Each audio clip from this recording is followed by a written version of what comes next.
10만여 명의 병력 중에서 8만여 명이 사망합니다. 그런데 적에 의해서 사망하는 게 아니고요. 굶주림, 질병, 탈진, 특히 아사자가 한 5만 명 정도 되거든요.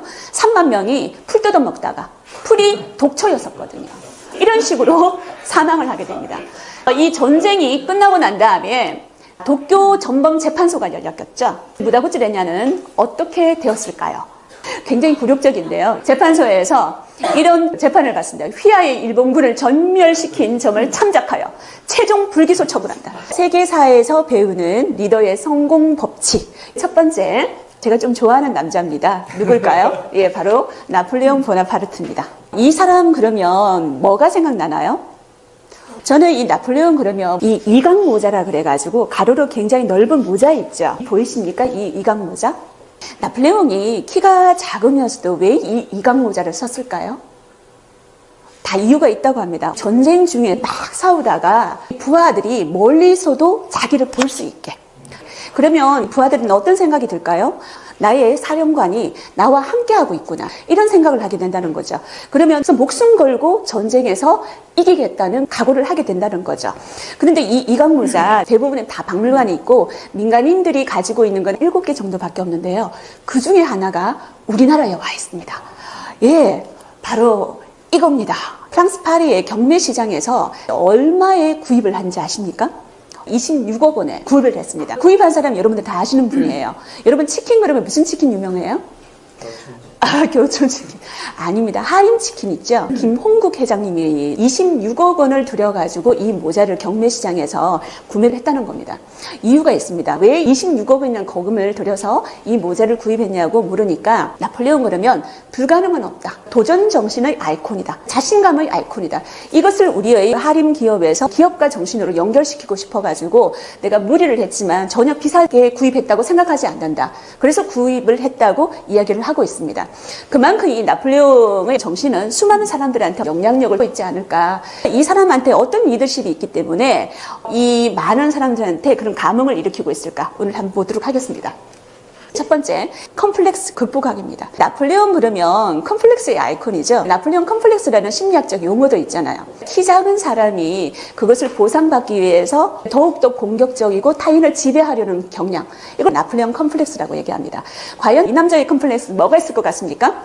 이 남자의 컴플렉스는 바로 코르시카 출신이었다는 거죠. 지방 출신이었다는 거죠. 지방 중에서 더욱더 지방, 섬 출신이었다는 겁니다. 이 나폴레옹이 태어나기 1년 전에 코르시카가 프랑스의 매각이 되었습니다. 원래 이탈리아 제노바 공국의 땅이었는데 이 코르시카를 관리하기가 너무 힘들었다는 거죠. 사람들이 너무 거칠어서.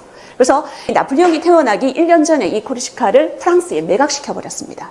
그래서 나폴레옹은 이탈리아 사람이 될 뻔했는데 프랑스 사람이 되었죠. 나폴레옹이 10살 때 프랑스로 유학을 갑니다. 프랑스에서 공부를 하면서 가장 많이 들었던 말이 이 촌놈이었어요. 학교 내에서 왕따였다는 거죠. 왜 왕따였냐 하면 말이 어눌한 데다가 코르시카 방언, 사투리를 굉장히 많이 사용을 했다는 겁니다. 말에서 지방 냄새가 풀풀 풍겼다는 거죠. 그래서 코르시카 촌놈이라는 말을 제일 많이 들었습니다. 수많은 사람들한테 괴롭힘을 당하고 왕따를 당하고, 그런데 나폴레옹 같은 경우는 도끼로 그 기간을 다 견뎌냈다는 거죠. 그리고 프랑스 파리 육군 사관학교에 입학을 합니다. 입학을 했을 때 나폴레옹의 아버지가 위암으로 돌아가십니다. 위암으로 돌아가시단 말은 더 이상 이 나폴레옹을 경제적으로 지원해 줄 수 없다는 거죠. 그러면 4년이라는 육군 사관학교 기간을 어떻게 해요?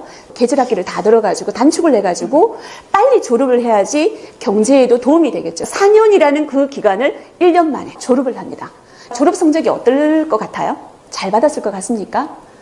58명 중에 42등으로 졸업을 합니다. 굉장히 잘 받았는 거예요. 남들은 4년 하는 거를 1년 단축을 해가지고 이 정도 성과를 내었다는 것은 굉장히 잘한 겁니다. 나폴레옹이 육군 사관학교에 다니면서 제일 잘했던 과목이 있습니다. 바로 수학이었습니다. 그리고 역사였습니다.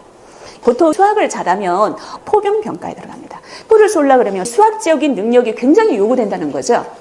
나폴레옹이 졸업했을 당시의 모습입니다. 조금 전에 그 모습하고 완전히 다르죠. 당시 몇 살이었을까요? 16살이었습니다. 16살 때 사관학교를 졸업을 해가지고 포병 장교 소위로 임관을 하게 된다는 겁니다. 아, 우리나라 고등학교 1학년 나이에 포병 장교로 임관한다는 건 대단하지 않습니까? 나폴레옹은 포의 마술사라고 불리울 정도로 포병 장교로 들어가가지고 굉장히 큰 정가를 많이 낸다는 겁니다.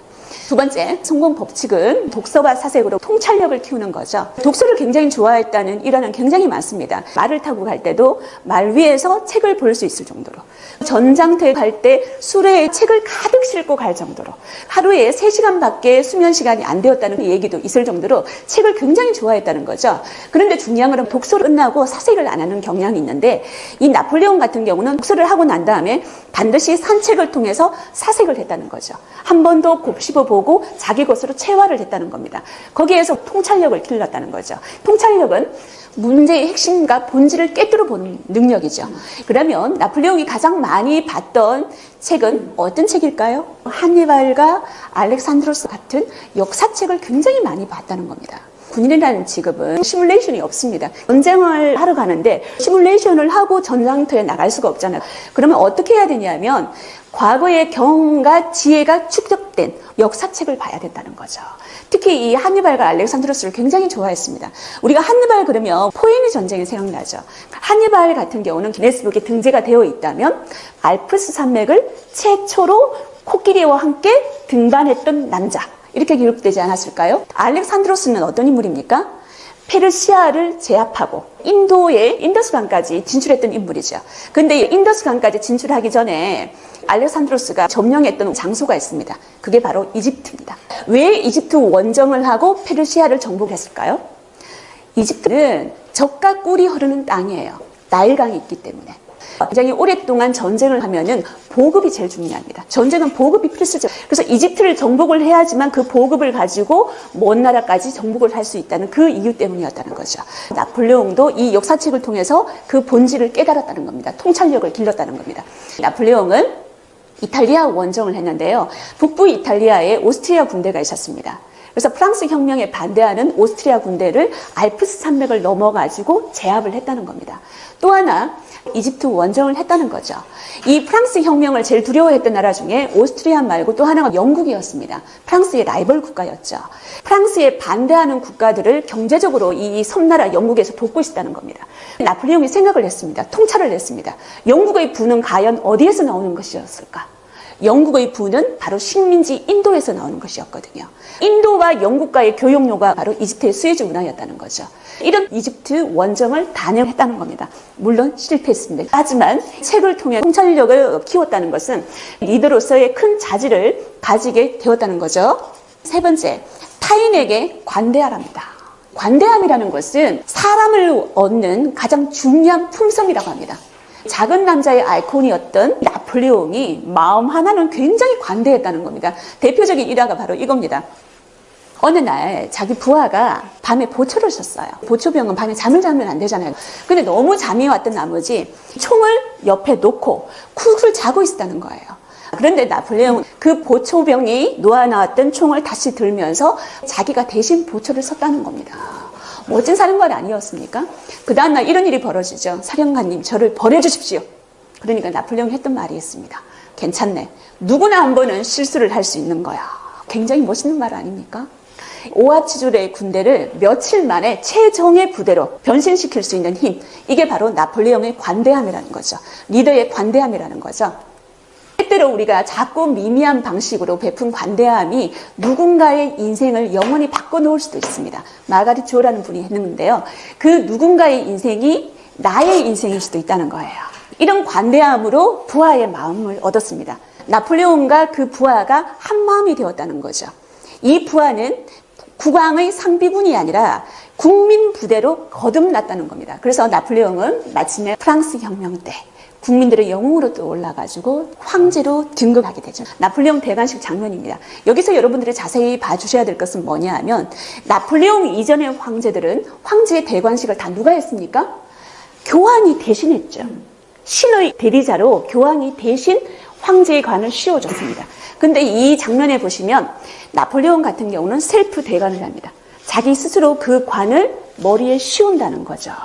이것은 내가 자력으로 황제가 되었다는 겁니다. 어떤 신의 힘이 아니라, 어떤 종교의 힘이 아니라 평민이었지만 자력으로 황제까지 된 인물이 바로 나폴레옹이었습니다. 보세요. 나폴레옹 맞죠? 나폴레옹 1세의 대관식이었습니다. 나폴레옹의 삶에서 배운 리더의 성공 복귀 한번 해보겠습니다. 무엇을 극복하는 겁니까? 컴플렉스죠. 두 번째, 독서와 사색으로 무엇을 키울까요? 통찰력을 키우는 겁니다. 세 번째, 타인에게 어떻게 할까요? 관대하기입니다. 이걸 가지고 나폴레옹은 성공적인 리더가 되었다는 겁니다. 포춘지라는 잡지가 있습니다. 이 잡지에서 이런 설문조사를 했습니다.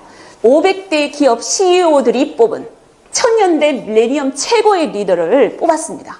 누가 뽑혔을까요? 바로 이 사람이 뽑혔습니다. 누구였을까요? 징기스칸입니다. 우리가 자녀분들을 다 길렀던 부모로서 어릴 때 아이들이 많이 울면 누가 잡아간다 이런 말 많이 안 하셨어요? 누가 잡아간다 이 말 하셨어요? 꼼지가 잡아간다. 꼼지 처음 들어봤습니다. 호랑이가 잡아간다. 꽃감 얘기도 나오기도 하죠. 근데 서양에서는 아이들이 울 때 이 말하면은 뚝 꺼친다고 합니다. 누가 온다? 징기스칸이 온다. 징기스칸이 온다 그러면은 우는 아이도 그치게 하는 그 힘. 바로 징기스칸입니다. 징기스칸과 징기스칸의 후예들은 이 세상의 반을 차지했습니다. 세계에서 가장 넓은 제국을 차지했습니다. 히틀러가 차지했던 땅, 나폴레옹이 차지했던 땅, 로마 제국 다 합쳐도 몽골 제국보다 작습니다. 얼마만큼 됐을까요? 777만 제곱킬로미터였습니다. 근데 여기에 자세히 보시면요. 나폴레옹도 차지 못했던 땅이 러시아였었거든요. 세계에서 가장 넓은 땅이 어디예요? 러시아였죠. 세계에서 가장 인구가 많은 나라는 어디예요? 중국입니다. 세계에서 똘똘한 사람이 가장 많은 나라는 어디였을까요? 아랍이었습니다. 이 세 지역을 다 차지했던 사람 바로 징기스칸이었죠. 이런 제국을 창조했던 징기스칸의 성공 법칙 한번 살펴보도록 하겠습니다. 이게 바로 몽골 초원이죠. 마음이 좀 평안해지십니까? 지금은 평안하지만요. 징기스칸이 살았던 11세기, 12세기 때의 몽골 초원은 평안하지 않았습니다. 어땠을까요? 약육 강식의 세계였습니다. 네가 잡히지 않으면 내가 죽고 내가 잡히지 않으면 네가 죽는다. 이런 거였다는 거죠. 약탈과 복수가 난무하는 그런 세계가 바로 몽골 초원이었습니다. 몽골 초원에서 리더의 자질로 가장 크게 쳐주는 게 뭐냐 하면 어떻게 복수를 할 수 있는가였습니다. 왜냐하면 굉장히 척박한 땅이었기 때문에 특히 겨울 같은 시기는 굉장히 넘기기 힘들었어요. 그래서 이웃 부족을 약탈해야지만 우리 부족이 살 수가 있습니다. 약탈을 할 수밖에 없고 약탈이 또 복수를 부르게 되죠. 복수가 또 복수를 낳게 됐고 그래서 그 당시에 리더의 자질 중에서 가장 크게 쳐주는 게 복수를 잘 할 수 있는 그런 리더였습니다. 첫 번째 성공 법칙은 환경을 탓하지 말고 극복하라. 징기스칸이 이런 말을 했었죠. 나는 나를 극복하는 순간 징기스칸이 되었다. 그러면 징기스칸이 태어났을 때 어떤 환경이었는지 살펴볼까요? 징기스칸이 태어났을 때 주변 몽골 초원의 분위기는 메르키트족, 케레이트족, 타타르족, 나이만족 이는 굉장히 작은 부족들도 나뉘어져 있다는 거죠. 그래서 부족과 부족 간에 서로 약탈을 하고 또 복수를 하고 이렇게 지내고 있던 몽골 초원에서 태무친이 태어났습니다. 보르지긴 태무친이라고 얘기하기도 하죠. 태무친이라는 이름 무슨 뜻인지 아십니까? 강철이라는 뜻입니다. 이 태무친의 아버지가 누구예요? 한번 들으면 절대로 까먹지 않는 이름이에요. 근데 발음할 때 조심하셔야 됩니다. 붙여서 발음하셔야 돼요. 떨어져서 발음을 하시면 기독교인들한테 오해를 받을 수가 있습니다. 따라해보세요. 예수게이.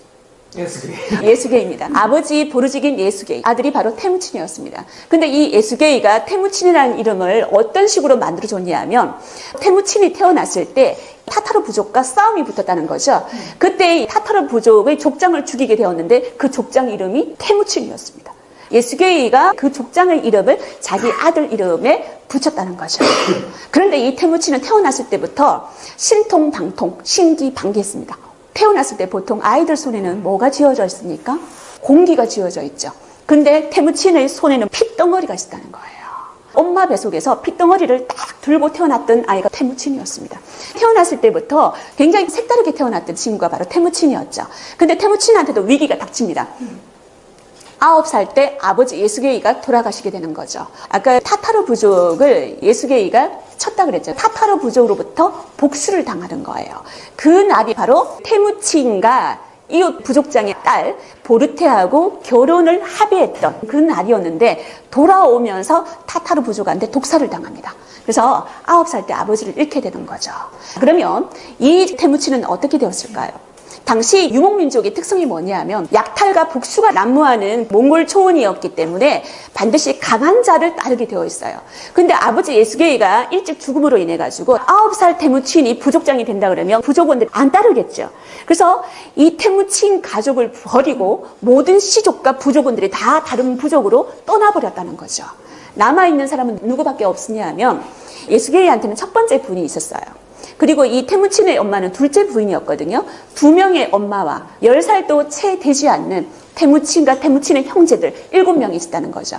그 9명이 호흡을 판 몽골 초원에서 살아남게 되었다는 거죠. 어떤 인생 역정이 펼쳐질지 눈에 그려지죠. 도망을 다니게 됩니다.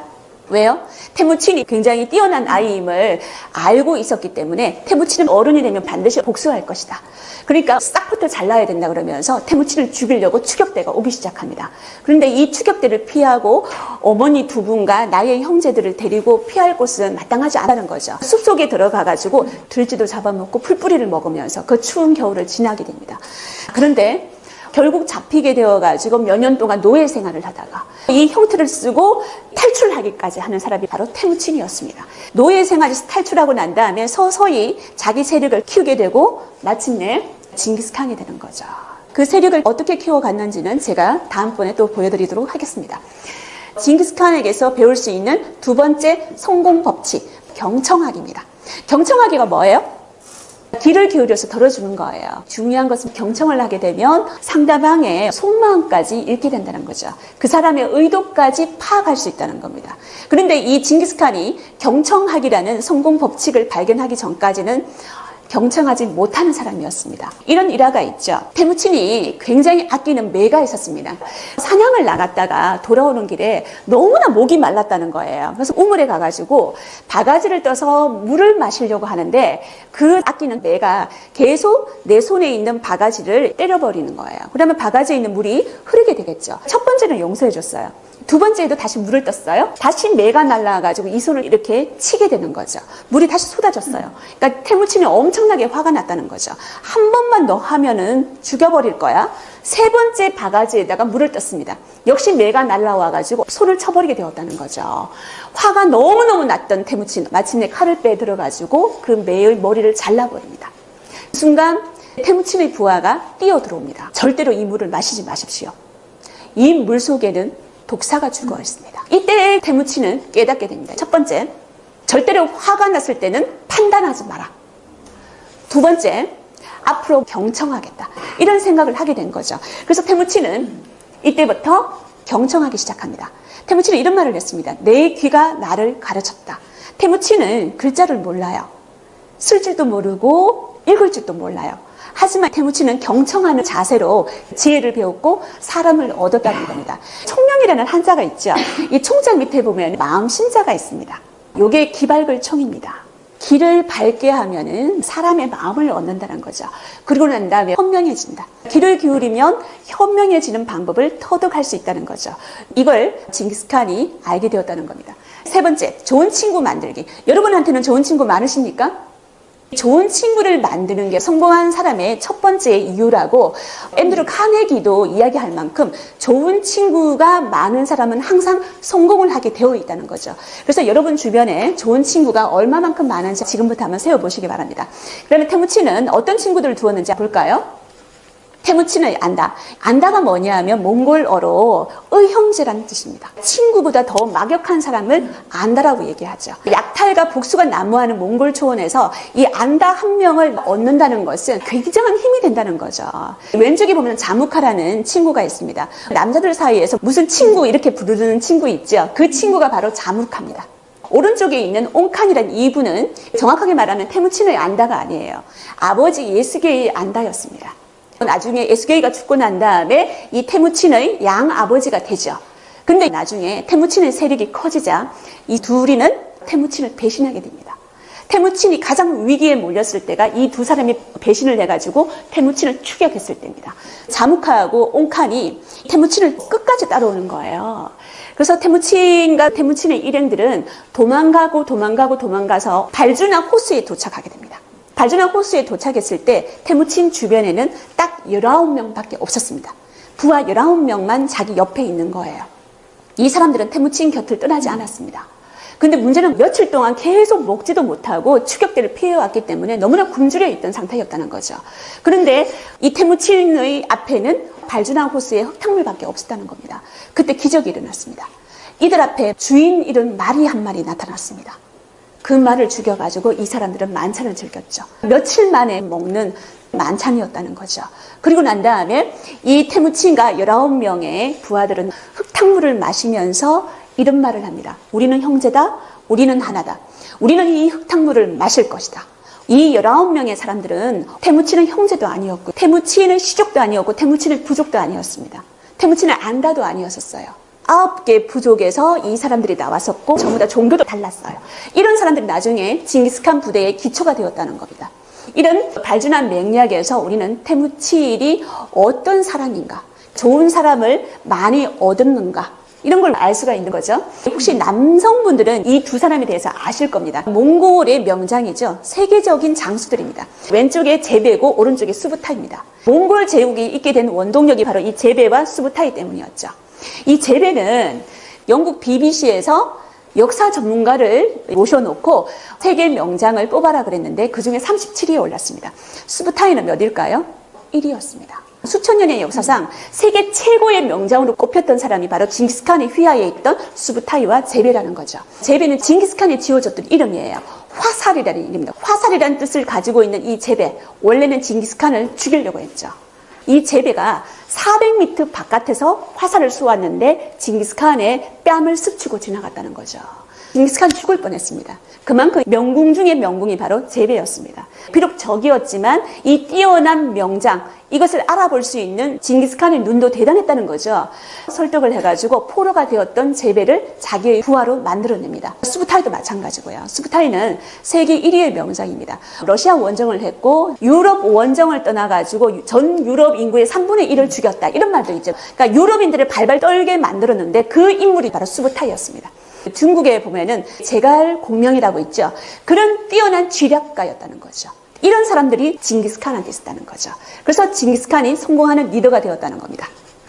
이런 안다들과 징기스칸의 공평함으로 시뢰를 쌓았다는 겁니다. 당시 초원의 전사들에겐 승리보다는 약탈과 전리품에 더 관심이 있었습니다. 이기는 게 중요한 게 아니에요. 내가 이 부족을 약탈을 해가지고 전리품을 얼마만큼 더 얻는지 그게 굉장히 중요했었는데 여기서 중요한 거는 약탈을 하게 되면 강한 자, 힘 있는 자만 그 전리품을 갖게 되는 거죠. 그래서 징기스칸이 내린 혁명적인 조치가 바로 이거죠. 개인 약탈을 금지하는 겁니다. 그래서 싸울 때는 전부 다 집중해서 싸우게 된다는 거죠. 싸우고 난 다음에 전리품들이 다 모이겠죠. 똑같이 배급을 했습니다. 그리고 또 중요한 것은 전사자에게도 이 전리품을 나누어 준다는 거죠. 그래서 약한 자, 힘 없는 자들이 징기스칸을 따르게 됩니다. 이 공평함으로 쌓은 신뢰가 세계 최강의 군대를 만들어냅니다. 징기스칸의 무덤이 어디 있는지 아세요? 징기스칸에 있는 무덤 위치는 확인할 수가 없습니다.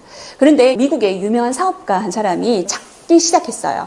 얼마 전에 기사가 났는데 지금 후보지 50군데를 압축했다고 합니다. 언젠가는 아마 알게 될 겁니다. 왜냐하면 이 유목민족들 사이에서는 전쟁이 곧 약탈이었기 때문에 굉장히 많은 전리품이 이 속에 있을 것이다. 수많은 보물들이 있을 것이다. 이 무덤을 찾기 시작하는 사람들이 굉장히 많다는 거죠. 징기스칸이 이런 말을 했습니다. 나의 무덤의 위치를 절대로 노출시키지 마라. 그래서 징기스칸은 시신이 운구되는 그 길에 보이는 모든 생명체는 다 죽여버렸습니다. 그리고 징기스칸의 무덤을 파면서 징기스칸 시신을 놓게 되었을 때 50명이 있었는데 그 50명도 같이 무덤 속에 순장이 됩니다. 그러고 난 다음에 그 무덤에다가 수많은 나무를 심게 하고 수만 마리의 말을 가지고 땅을 다지게 만들어요. 그래서 무덤의 위치를 알 수 없게 만들어놨습니다. 징기스칸에서 배울 리더의 성공 법칙 뭐예요? 환경을 탓하지 말고 극복하기, 경청하기, 좋은 친구 많이 만들기, 공평함으로 신뢰 쌓기. 나폴레옹하고 징기스칸 같은 경우는 성공한 리더의 모습을 보여준 거고요. 누구의 그림일까요? 제가 보여드리겠습니다. 어때요? 그림 보니까 잘 그렸어요?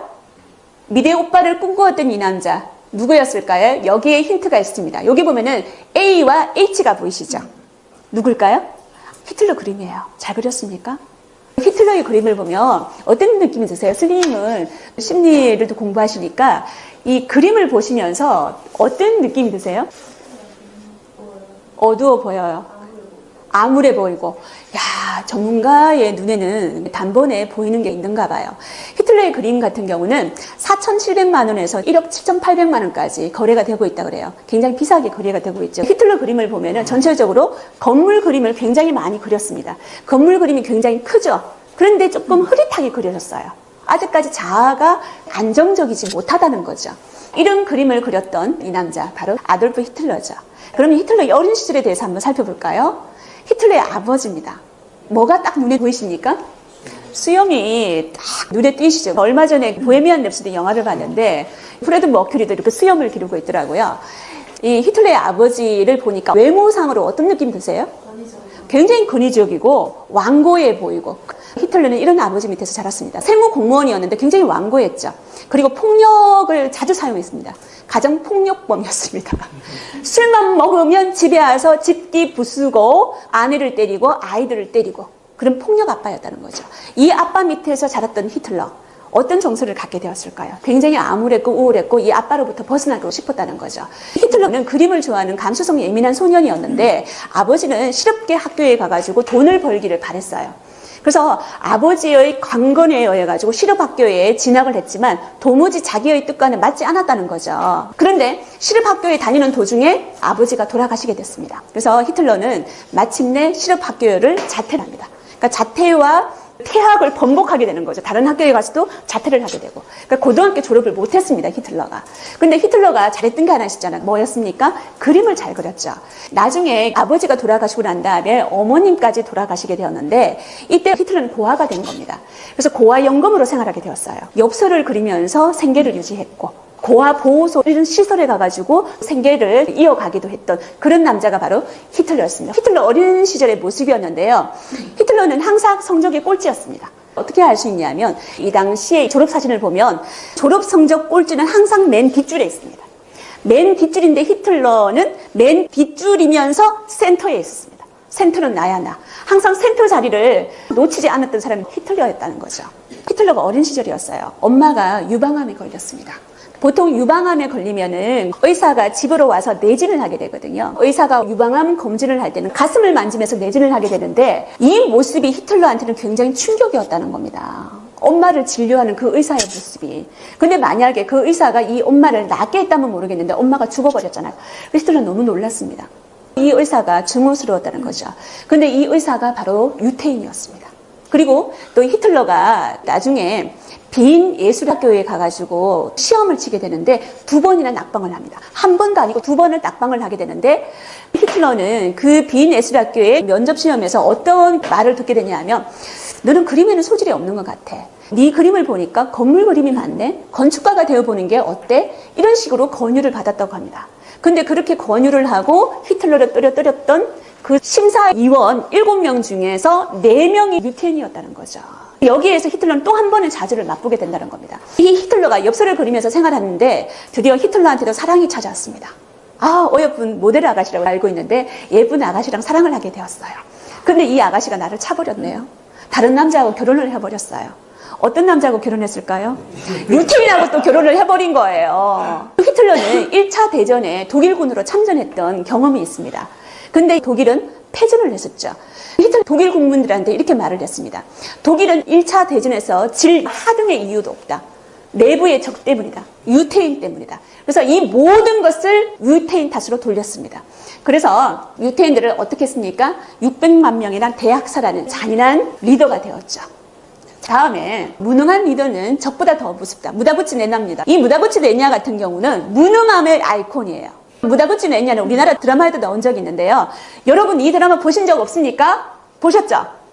전 국민이 다 봤던 드라마 여명의 눈동자죠. 혹시 못 보셨던 분 있습니까? 없죠. 다 봤습니다. 시청률이 53%나 되었으니까요. 그때 이 여명의 눈동자에서 압권이 남자 주인공이죠. 누굽니까? 최대치 역을 맡은 최재성이었습니다. 이 사람이 전쟁터에 나갔는데 어느 순간 살아있는 뱀을 껍질을 벗기고 직접 먹기 시작하는 거예요. 생식을 하기 시작하는 겁니다. 이거 직접 연기했다고 그래요. 진짜 뱀을 먹었다고 얘기해요. 그런데 여기에서 이 최재성이 굉장히 굶주려 있다는 느낌이 들지 않습니까? 이 최대치는 왜 굶주렸을까? 그 전투가 뭐였을까? 바로 인팔 전투였습니다. 이 인팔 전투 같은 경우는 그 위치가 인도하고 버마 사이였죠. 이 버마는 지금 미얀마라는 거죠. 이 지역에서 인팔 전투가 벌어졌는데 그 사령관이 바로 무다구치 레냐였습니다. 무다구치 레냐가 이 인팔 전투를 시작하기 전에 그 수많은 부하들이 반대를 했다고 해요. 이거는 이길 수 없는 전쟁이다. 보급이 힘들고 수송이 힘들다. 어떻게 할 것이냐? 뭐라고 대답했을까요? 이렇게 말을 했습니다. 전쟁 물자는 원래 적에게서 뺏는 것이다. 식량은 어떻게 할까요? 일본인들은 초식 민족이다. 정글에 널린 게 풀인 거예요. 풀을 뜯어먹으면서 진군하면 된다. 그러면 이 보급하고 무기는 어떻게 수송하면 될까요? 무다구치 레냐가 창의적인 방법을 내놓습니다. 소나 말에 짐 싣고 가다가 필요 없을 땐 소나 말을 잡아먹으면 된다. 식량과 수송에 한꺼번에 해결되는 기가 막힌 방법이지 않냐? 이렇게 말을 합니다. 그래서 이런 모습으로 진군을 하게 되죠. 19세기, 18세기 전쟁이 아니고 20세기 전쟁입니다. 영국군이 전투기를 통해서 이 밑을 보니까 얼마나 우습겠어요. 어떤 일이 벌어졌을까요? 결과는 팀킬이라는 거죠. 10만여 명의 병력 중에서 8만여 명이 사망합니다. 그런데 적에 의해서 사망하는 게 아니고요. 굶주림, 질병, 탈진, 특히 아사자가 한 5만 명 정도 되거든요. 3만 명이 풀 뜯어먹다가 풀이 독초였었거든요. 이런 식으로 사망을 하게 됩니다. 이 전쟁이 끝나고 난 다음에 도쿄 전범 재판소가 열렸겠죠. 무다구치 레냐는 어떻게 되었을까요? 굉장히 굴욕적인데요. 재판소에서 이런 재판을 받습니다. 휘하의 일본군을 전멸시킨 점을 참작하여 최종 불기소 처분한다. 자기 모든 동료들은 사형을 당했습니다. 근데 무다구치 레냐는 불기소 처분을 받고 풀려났습니다. 왜냐하면 너 때문에 연합군이 이겼다는 거죠.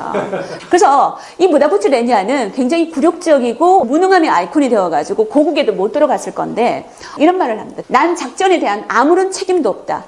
부하들이 무능했던 탓이라는 거죠. 성공한 리더와 실패한 리더를 전체적으로 다 살펴봤습니다. 성공한 리더 같은 경우는 모든 환경을 극복하고 모든 문제를 자기 안에서 찾아서 그것을 극복해냈죠. 근데 실패한 리더, 히틀러는 모든 환경을 유태인 탓으로 돌렸죠. 무다구치 레냐는 부하 탓으로 돌렸습니다. 이 차이라는 거죠. 42.195km 그러면 뭐가 생각납니까? 마라톤이 생각나죠. 보통 42.195km를 달리게 되면 몇 시간 안에 도착하게 됩니까? 2시간 30분 정도 안에 도착하게 되나요? 그런데 31시간 9분 만에 완주를 했던 사람이 있습니다. 야, 어떤 일이 있었을까요? 바로 1998년 뉴욕 마라톤 대회에서 있었던 일입니다. 31시간 9분. 하루가 더 지는 이 시간 동안 달렸다는 거죠. 계속 달렸다는 거죠. 낮이고 밤이고 달렸다는 겁니다. 하루 반 만에 도착했는데요. 바로 이 여성입니다. 조 코플로비치라는 여성 마라토너죠. 여러분들이 보시기에도 굉장히 중증 장애인인 것 같지 않습니까? 이 중증 장애인 조 코플로비치라는 이 여인이 31시간 만에 마라톤의 결승선을 통과했다는 겁니다. 이 사람이 마라톤을 한다고 했을 때 모든 사람이 비웃었습니다. 정상적인 저 같은 사람도 10km조차도 뛰는 게 힘든데 이 사람은 41.195km를 해냈습니다. 이 사람 책상에는 항상 이게 붙어 있다고 해요. I can do it. 나는 할 수 있다. 제가 오늘 여러분들한테 세계사 속에서 배우는 리더의 성공 법칙에 대해서 얘기를 했죠. 저는 그 성공 법칙이 바로 이거라고 생각합니다. 리더는 자기를 극복하는 것이다. 조 코플로비치 사례에서도 자기를 극복했다는 걸 우리가 여실히 볼 수가 있죠. 여러분도 사회에서나 조직에서나 리더이지 않습니까? 그래서 여러분도 자기를 극복해서 훌륭한 리더가 되시길 바랍니다. 감사합니다.